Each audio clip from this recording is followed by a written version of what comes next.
Good morning, good afternoon, everyone. Um, Honorable Acting President and Honorable Prime Minister, Honorable Minister Indar, Chairman of Guyana Power and Light, Permanent Secretary Dr. King of OPM, invitees from Kalpataru and Power China,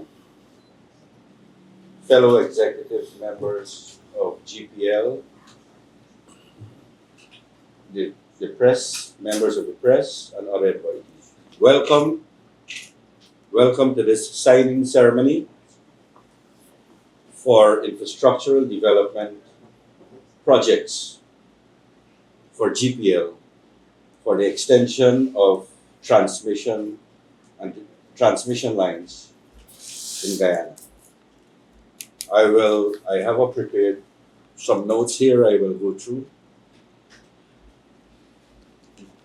It's no secret that Guyana is the fastest growing economy in the world. GPL role is of paramount importance in supporting the energy needs of Guyana and fueling this growth. In 2024, GPL increased grid capacity by 124 megawatts to address the growing demand for electricity. This addition provided necessary reserves to facilitate maintenance of current generators, ensuring reliable generating availability. GPL reached a peak of 205 megawatts in the DBIS in 2024.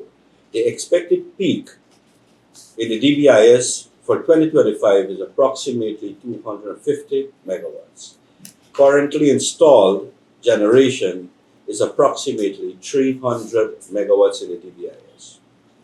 The government of Guyana has invested in the gas to energy project, which aims to deliver an additional 300 megawatts to the national grid in the first phase and followed by another 300 megawatts in the second phase. The primary challenge for GPL will be to ensure that the delivery of the power is delivered to the various regions across the country. Addressing this challenge necessitates the construction of infrastructure for the transmission and distribution of energy. We are here because we have started that process, and I would like to let you know that this project that we are going to sign today is the largest ever investment for GPL in infrastructure development, in a one-time investment. These projects are valued in a total sum of 422 million US dollars. I'll repeat, 422.2 million US dollars, approximately 90 billion Guyana dollars. There were 3 lots for these projects, and I will describe them. 3 lots to build transmission lines in the east corridor of the Demerara-Berbice Interconnected System. Lot 1 and 3 were awarded to Power China in the sum of 256.7 million US dollars, and Lot 2 was awarded to Kalpataru in the sum of 156.5 million US dollars. These lot includes 155 kilometer of 230 double circuit transmission line, 167 kilometers of 69 kV double circuit transmission lines, the construction of 5 new substations, and the upgrade of 1 substation at Kingston. The 230 kV transmission line will interconnect the Good for Acting substation that is now being constructed under the GTE project to a new substation to be constructed in Williamsburg, East Berbice. The 69 kV line will include the replacement of the current 69 lines on the railway embankment and will interconnect the new substation in East Berbice. The new substations will be located in LBI, Enmore, Trafalgar, Williamsburg, and East Berbice. This will allow GPL to transmit power in a reliable way towards the eastern corridor of Guyana, which will accommodate is intended to accommodate future growth with respect to that region. This is the first set of investment. It will continue from here on. These are very important projects for the country, for the government and the people of Guyana. The contractors, Kalpataru and Power China, are here. These projects are expected to be completed within 1 year of the signing of the agreement, which is today.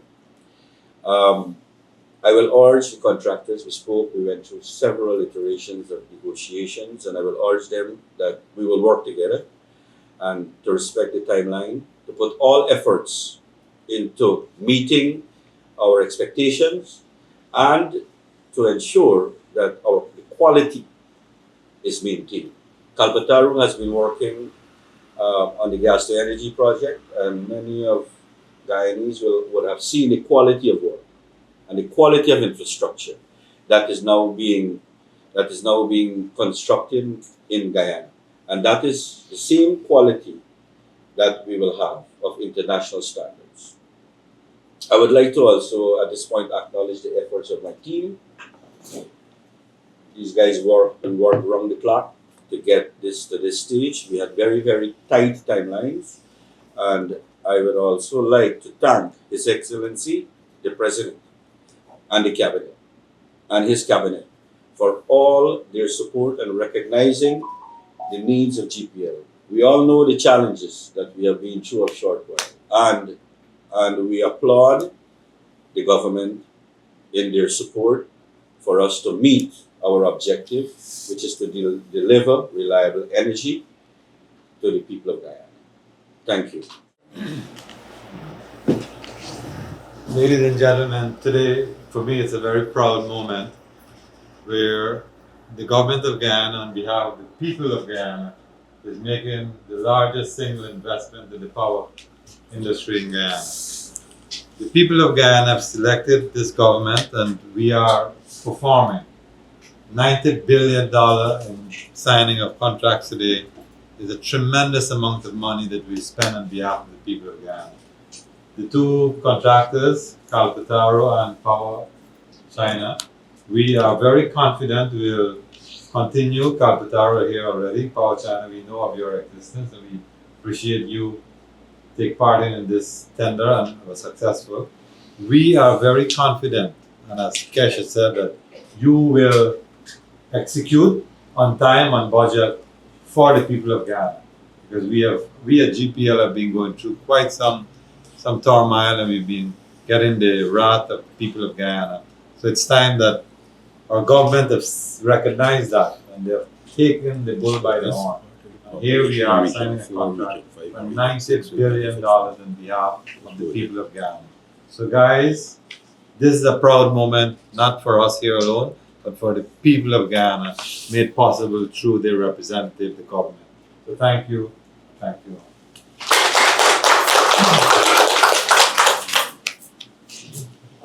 Thank you very much, Kesh, and Chairman, Mr. Morris Kajadar, Acting President, Honorable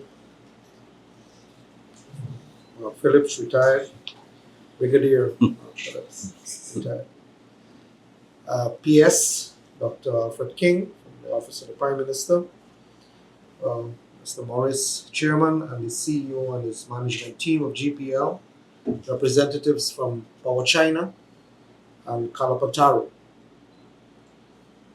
I first would like to say that these signing ceremonies, although they are simple to some extent, the work that goes into it has a long tail with a lot of tentacles. The design of these transmission systems, the substation, where they are placed, and so on, the ordinary man sometimes would not appreciate much. Transmission lines, substations, and so all the ordinary man is concerned about is that when he put on the light, it comes on, and when he takes it off, and he does it in a very cost-effective way. That is simple as it gets. It keep the light on. Now, in so doing, with a country that has a growing demand, we came into government is around 100 or 106 megawatts of demand in 2020 when we came into government. Now, as reported by the CEO of GPL, the peak has reached 205 megawatts, which is double in just a few years, and is expected to go about 250 megawatts and above in 2025. Now, the speed of the demand of power puts pressure on a company that has not raised the rates for electricity in the past 4.5 years under our government, has not raised it, but saw an additional amount of customers on the system. I was told by the team from GPL that right now on the Demerara-Berbice Integrated System, what they call the DBIS, accommodates 230,000 customers. I can tell you, and I can report to you, only last year at the Ministry of Public Works, before GPL is to attach power to a building or a house or any facility, they must receive a certificate from the Inspectorate Division of the Ministry of Public Works. And last year, we have issued 13,974 certificates. That tells you that 13,974 people would have been requesting power from GPL to be terminated at their office, their building, their store, their house, whatever they have.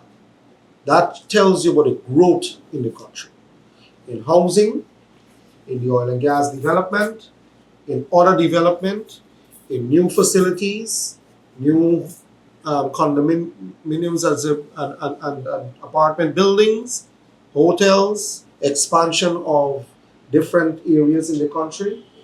That is what is showing up on the demand side that GPL have to produce the power.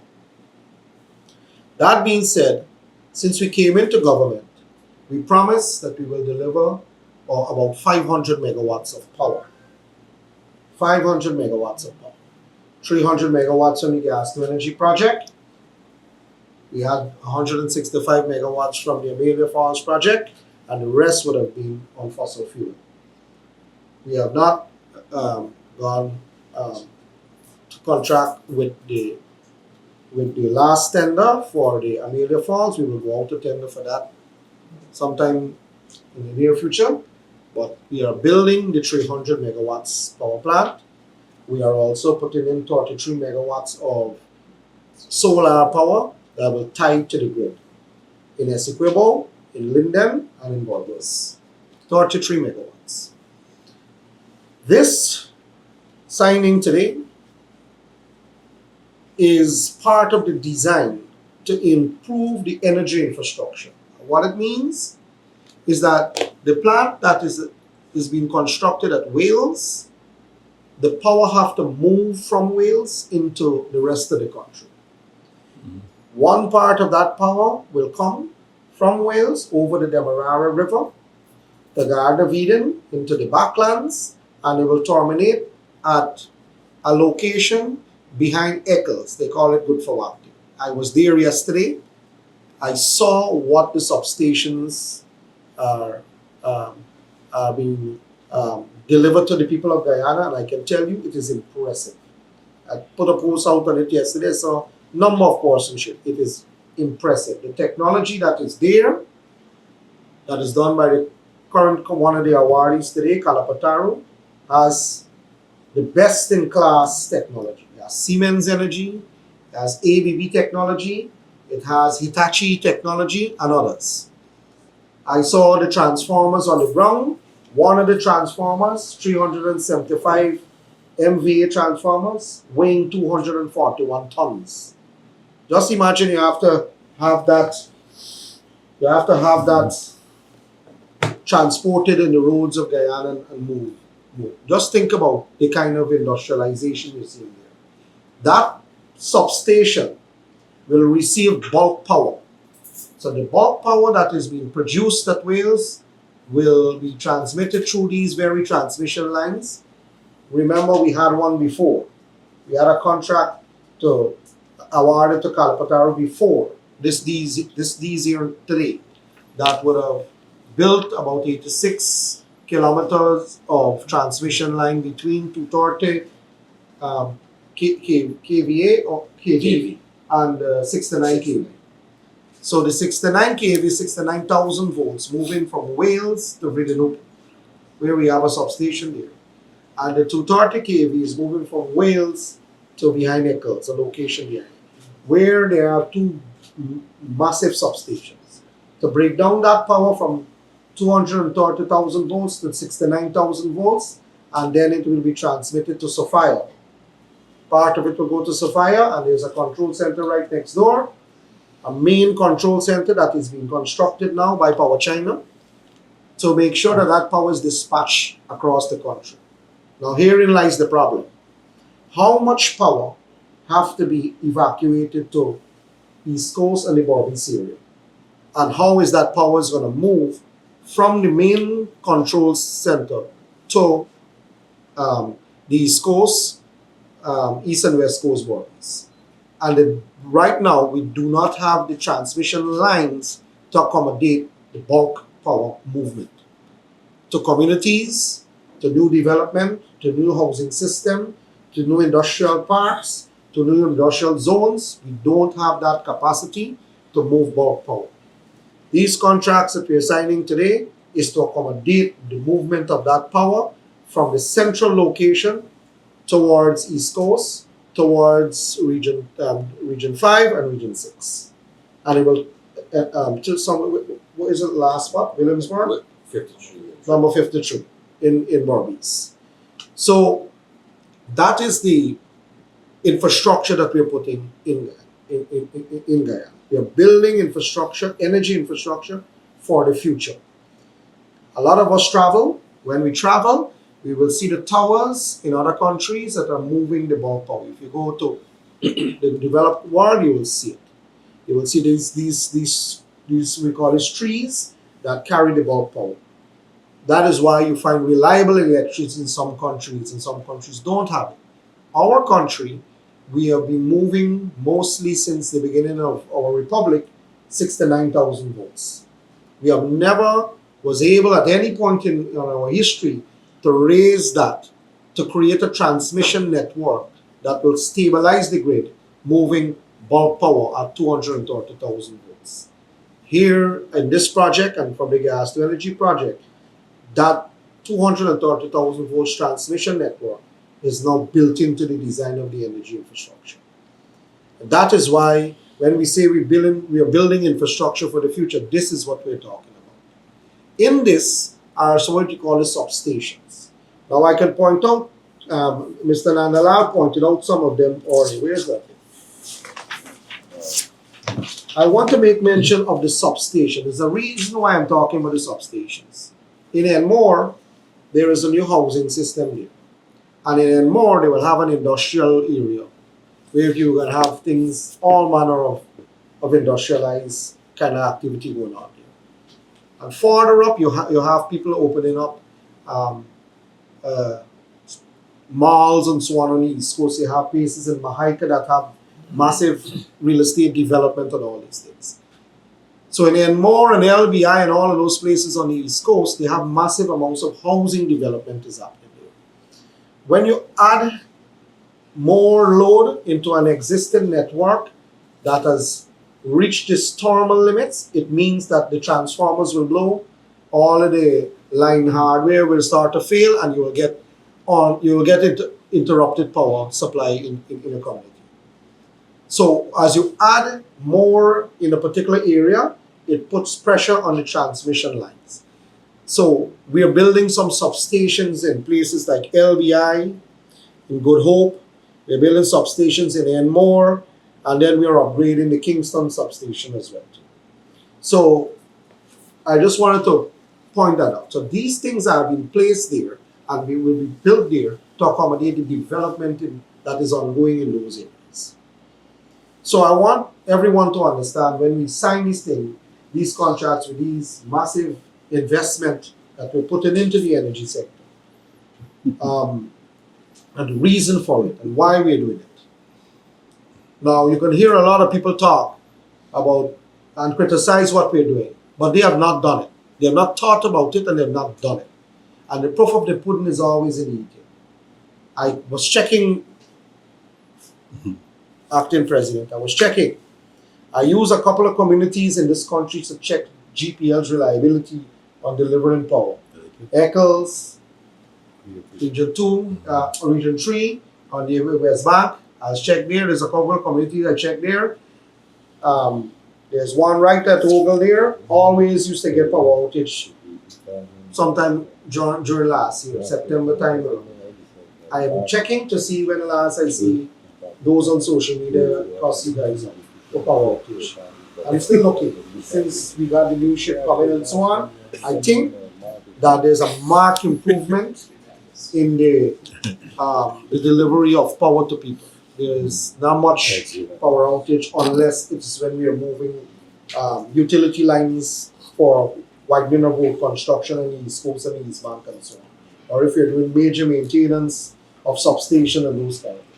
So I can tell you, and I think that when I don't see the Facebook warriors that are to harass you guys on social media, it's an indication that they didn't get blackout in the community for a while. I guess since the power ship is the second power ship is here, and the grid have more now energy supply of I think it's 269 megawatts now that we have of right 269 megawatts of operating assets generating power for the grid, and the demand is around 200 there about 190 something 200 there, right? So it goes up and down, depends on the temperature in the day and what goes on in the day. Because when the place is cool, persons will take off some of the appliances. If it's hot, everybody turn on every AC they have in the country, every AC they have in the house, and the demand goes up. Nevertheless, I want to say to the contractors that the timeline is 1 year. This tender was a very competitive one. The timeline is about delivery. 1 year. We'll be holding you to it. We'll be holding you to it. Right? I just want to say to you, I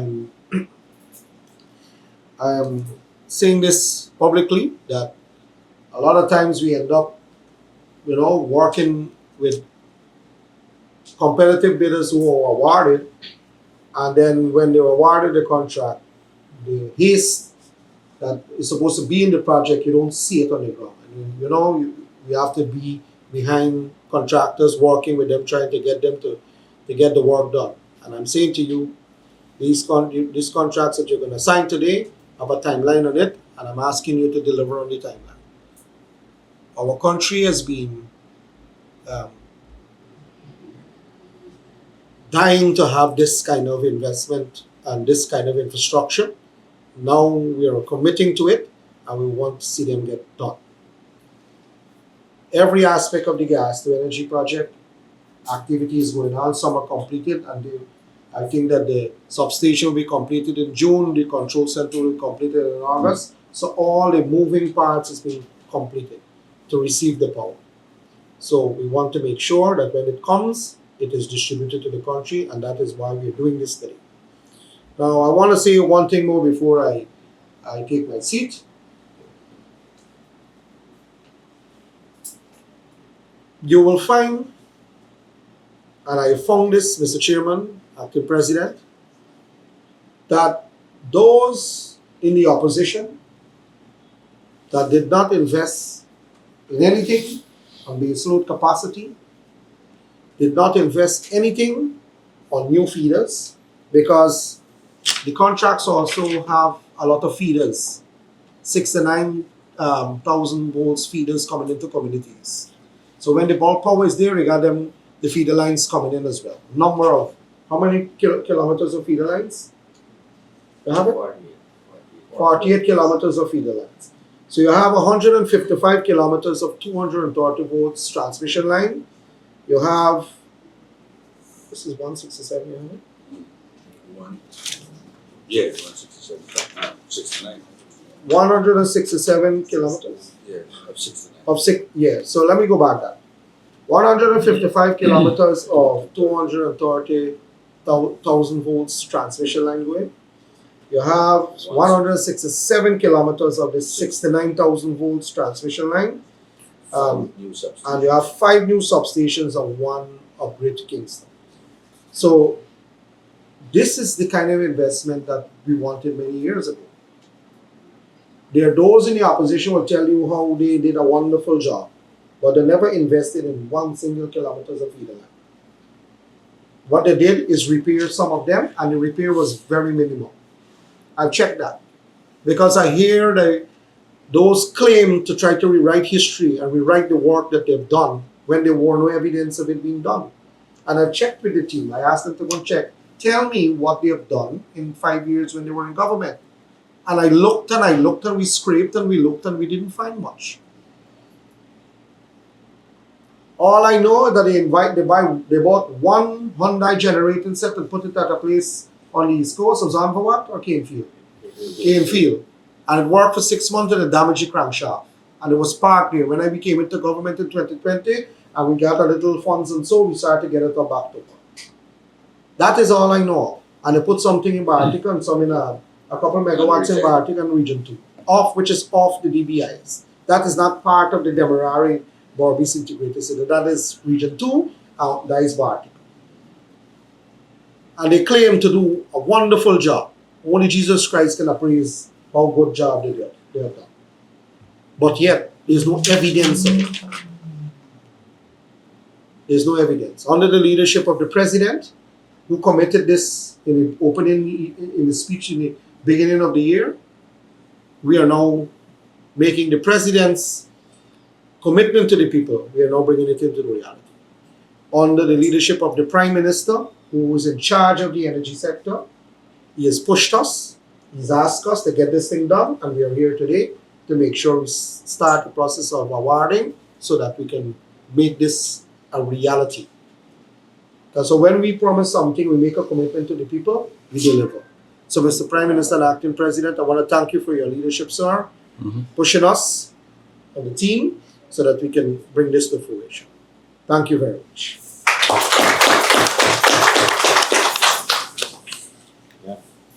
Oh, yes, and I will have my say. Good morning, good afternoon all. First of all protocols already established, I will follow, and permit me to congratulate Power China and Kalpataru for arriving at this stage where we will be signing contracts with you. You know, we went through a competitive bidding process, a transparent process, and we've arrived at this stage where we will be signing the contracts today. Now, transmission, as you heard from the previous speakers, is the backbone of bringing the electricity, bringing the powers from where it is generated across huge or long distances to the homes. So there are 2 aspects when we talk about transmission. Don't let us leave out distribution. But this is just the transmission part that we're dealing with, right? When we went to the electorate, we went with a manifesto in 2020. And we promised that once and for all, we will fix this whole electricity problem in Guyana. And in fixing the problem, we had to make decisions that are short term and decisions that are medium and long term. We were criticized for many of the decisions. But you know what? Today in Guyana, we have adequate electricity, more than the demand, as you heard from the previous speakers, right? And those short-term measures resulted in us being where we are today. The medium to long-term measures are still to come. So when we talk about the power barges, right? Those were short-term measures to ensure we have reliable electricity. The gas to energy project you heard about with the first 300 megawatts will come on stream, right? And then you have gas to energy 2, another 300 megawatts. Those are the medium to long-term measures. And then you have the Amelia Falls project, right? So you see where we're going? And today we're talking about transmission. And transmission is the backbone. If you don't have a proper backbone, the whole system will not work. We're producing all this power, we have to evacuate it safely and in a stable manner and deliver it to where it is needed. This is a transformative project in the sense that we're not just repairing what is already there. We're building a brand new transmission system that is modern, that is state-of-the-art, that is comparable in any part of the world. Any such construction that is going on today, what we're doing from this contract is comparable with what is the latest in terms of transmission technology. That is what we're doing for Guyana. This is a transformational project. Okay? And this is just part of our first 5 years of development that we have offered to the people of Guyana when we went to elections in 2025. Sorry, 2020 elections. I'm thinking ahead. We have to go to elections again in 2025. But what we're going to deliver here, as you heard, this project will start immediately from the sign of the contract, right? This is something that is started, that will be started in 2025, but it will be delivered in the next 5 years cycle of development. And the next 5-year cycle of development starts immediately after the elections in November 2025 in Guyana. President Ali and his government promise development to the people of Guyana. What we're doing here is delivering on that promise.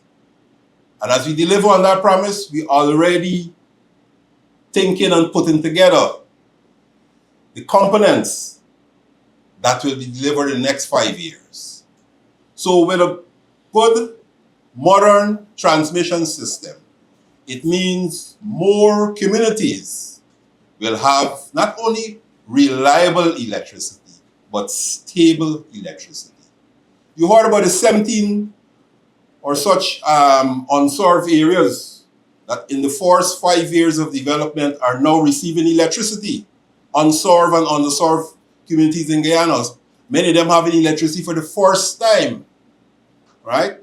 And we're building several housing schemes, you know, we're building apartment complexes, building hospitals, new schools. All of them need electricity. And what we will be doing from all these transformative projects in the energy sector is providing the electricity in an adequate manner for all these projects and ensuring that it is stable through this modern transmission system that we're constructing. That is what we promise to the people, and that is what we will deliver to the people. And that is what we'll continue to deliver to the people 2025 into 2030. So, again, congratulations to the awardees of the contract who will be signing the contract today, Power China and Kalpataru. And I must commend the chairman and the CEO, acting and team leader and senior staff of GPL for bringing us this far. I mean, they had many hours of negotiation and talks to arrive at the final position where we all can witness the contract signing today. Thank you for your work, Minister Indar. You know, Minister Indar spent a lot of time out in the fields, right? He spent a lot of hours at night, going through all the numbers, doing the numbers crunching, right? Before he bring it to myself and to His Excellency for the final approval. So I want to take this opportunity to commend and personally thank Minister Indar for his work too. So ladies and gentlemen, we are at a point where there's some 585,000 Guyanese who live throughout the Demerara-Berbice Interconnected System. That's what DBIS mean. I know some of you who heard DBIS, you wonder what it means, right? Demerara-Berbice Interconnected System. And if you start from Parika, right down to Molson Creek, right? And you could do the math. Check all the populations there. Everybody eventually will benefit from the work we're doing here, even though this segment of the work is just from East Demerara right through to East Berbice, right? Some, I would say 250, 300,000 will benefit from that work. But at the end of this transformative project, the entire Demerara-Berbice Interconnected System will see benefits. Some 585,000 Guyanese who live in the whole Demerara-Berbice Interconnected System. Now, this is just part of the energy transformation. What happens to the hinterland? Somebody will ask, what happened to the hinterland? We just here by the coast. We did, in our manifesto, promise that we will have an approach that will embrace gas, right? That will embrace hydro, that will embrace solar, and other forms of energy like wind and biomass. The interior of Guyana is benefiting from many solar projects that are designed to fit their communities. You have this community solar projects for communities, 300 and 500 people live in those communities. So you have the community solar project that provide electricity to the schools, the health center, the administrative office, the police station, and whatever learning resource center like an ICT hub that they have there. And then we have purchased household solar system that we've distributed to every household in the hinterland, right? So they are also benefited. In the next cycle of development, 2025 to 2030, Amelia Falls will be more visible in the sense that it will now be a front burner project, and it is our intention to pursue it and complete it by 2030. So we'll have hydropower in a large measure, a utility scale hydropower project completed in the next development cycle. We already have hydro. Don't let nobody fool you. We have micro hydro, mini hydros. Makamaka is hydro. Kumu is hydro. So I don't want to go on and on, but I want to tell you and promise you, and I'm speaking to the people of Guyana, that you have a government that made promises to you and is delivering on those promises. And this is just the first 5 years of delivery on promises to the people of Guyana. The next 5 years of development of transformative projects that we'll be delivering on will come soon, 2025, 2030. Congratulations again to the two firms, Power China and Kalpataru, for reaching here. Let us sign the contract.